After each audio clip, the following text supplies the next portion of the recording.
The movie starts with Megan, who just finishes her morning shower and walks out, only to find her husband and children are all gone. At first, she thinks her family is playing hide and seek and happily searches the house, but she finds nothing after looking through the entire building. Suddenly, she notices the clock in the house has stopped at 7:05. While Megan is confused, several white lights flash. The furniture in the room disappears instantly, leaving only the clock floating in midair. Megan thinks this is a nightmare, but a severe headache knocks her down in the next second. Moments later, she wakes up in a hospital bed. A doctor immediately checks on her, and her parents arrive soon after. Sweetheart, you're awake. Where's Thomas? Who's Thomas? My husband. You're not married. My kids, where are they? Isabel and Dylan.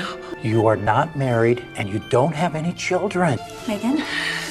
The doctor explains to her parents that this is likely a side effect of a long-term coma, and she is mistaking an extremely vivid dream for reality. Fortunately, Megan has no serious physical damage, and her recovery is stable. That night, Megan's emotions settle. Her mother tells her that she had a serious car accident 2 months ago and has been in a coma since then. Everything is a lot to take in. Don't forget how much we love you. Megan outwardly accepts the explanation, but she still cannot let it go. Every detail of that family life feels real to her. The next day, her parents handle the discharge procedures. On the way home, she vaguely senses something is wrong. When she steps into the house, she discovers the layout is exactly the same as it was 10 years ago. She immediately turns on the computer, and the password matches her memory perfectly. Megan searches for information about Thomas but finds no results. Meanwhile, her friend Julie hears about the discharge and comes to visit. Megan tells her everything about the strange experience. So you totally think you were married?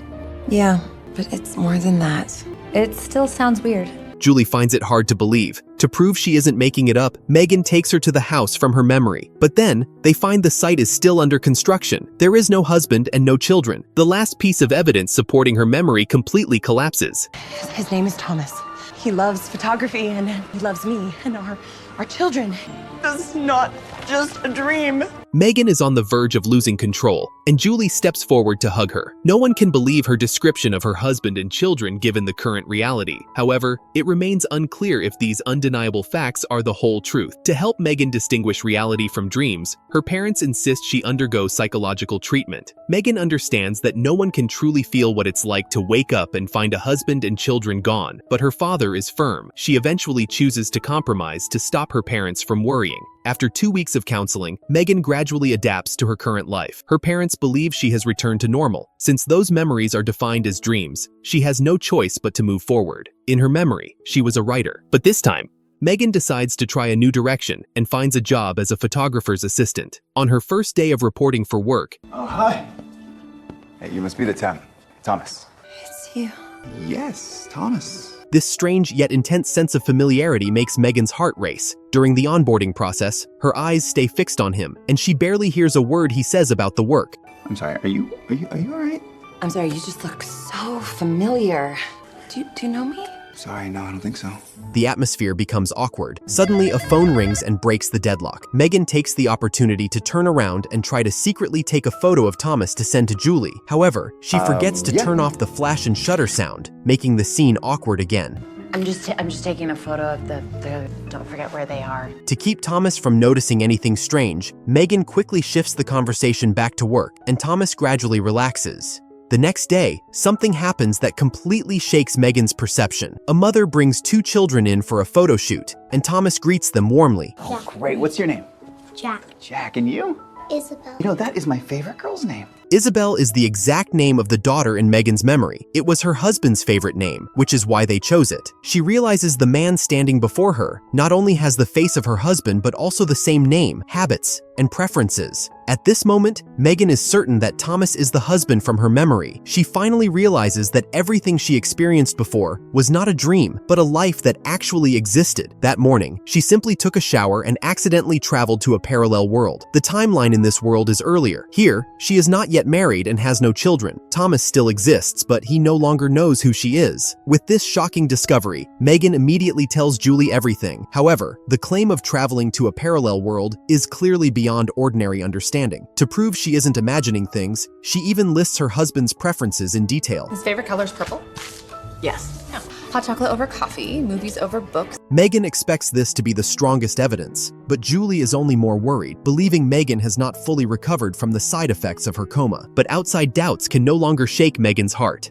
She determines to use everything she knows about Thomas to make him fall in love with her again in this world. While Megan is thinking about how to get close to him, a woman suddenly appears and claims to be Thomas's girlfriend. This surprise makes Megan hesitate. She begins to consider whether she should ruin someone else's relationship for her own happiness. The next morning, Megan brings Thomas a drink. Hi, Morning.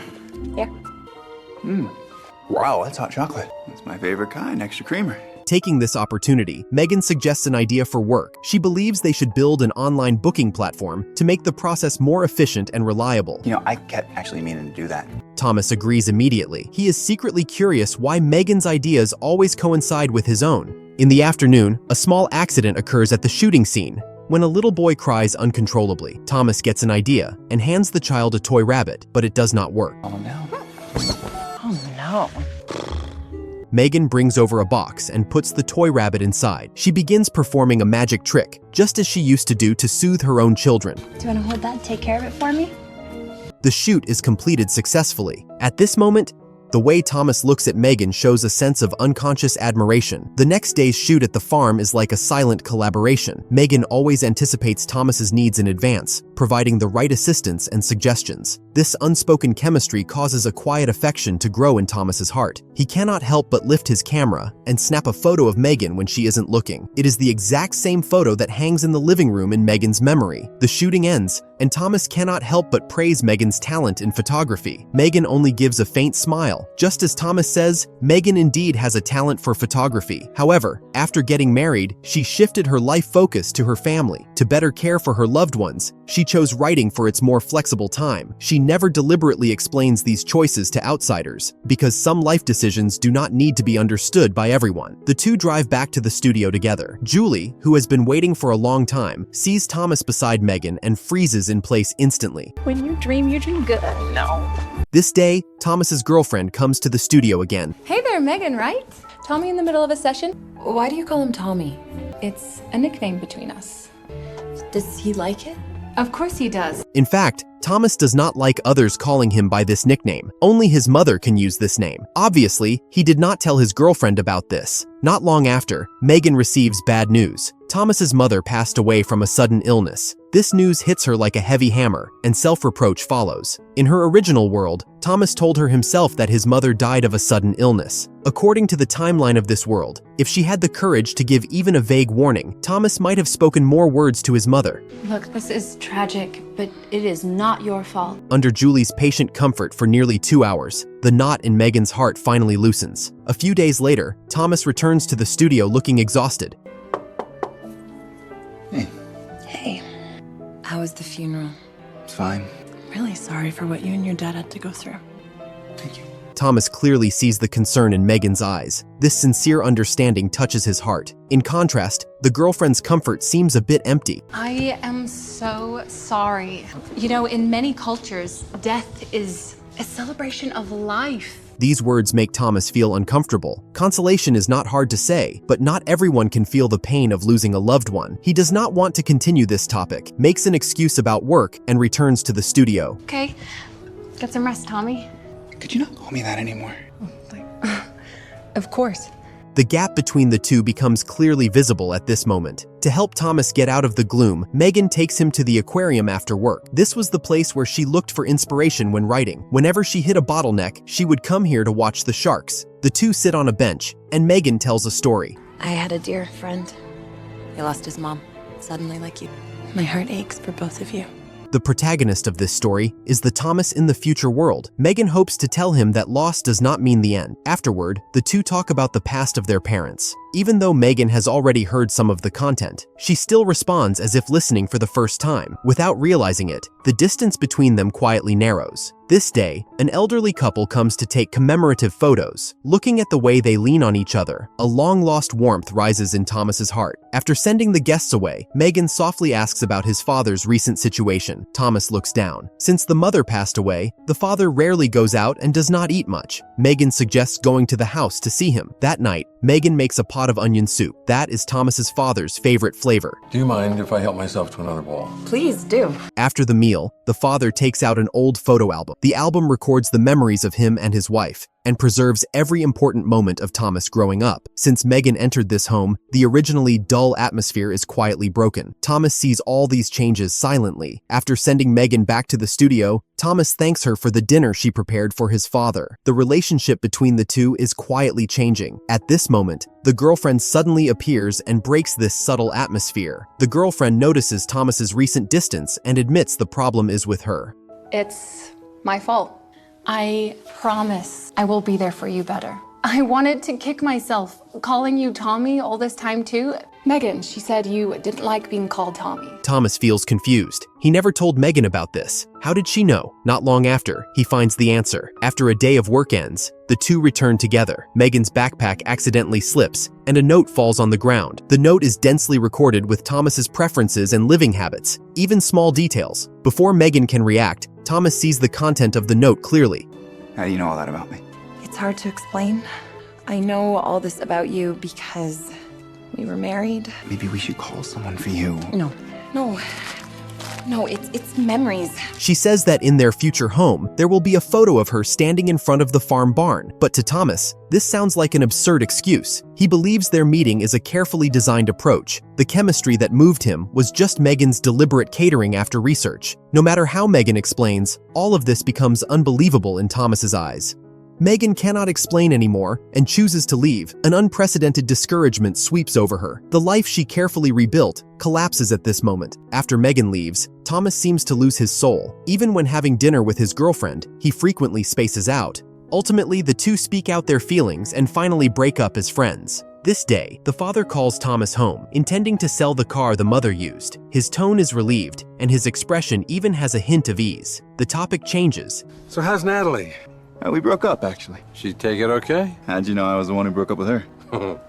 How's the French onion soup girl? She's fine. She wasn't exactly who I thought she was. After returning to the studio, Thomas idly organizes old photos. Suddenly, his gaze stops on a photo. It is the one he secretly took of Megan at the farm. Megan's previous words flash in his mind again.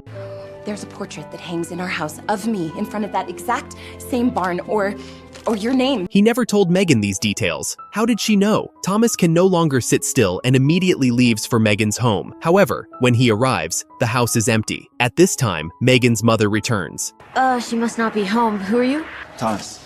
So, you're him. During this time, the mother sees the repeated ups and downs in her daughter's emotions. She vaguely realizes all this is related to the man in front of her. No, wait, I think I know where to find her. Finally, Thomas finds Megan at the aquarium. At this time, Megan is focusing on writing. Thomas walks up and takes out the photo he took of her.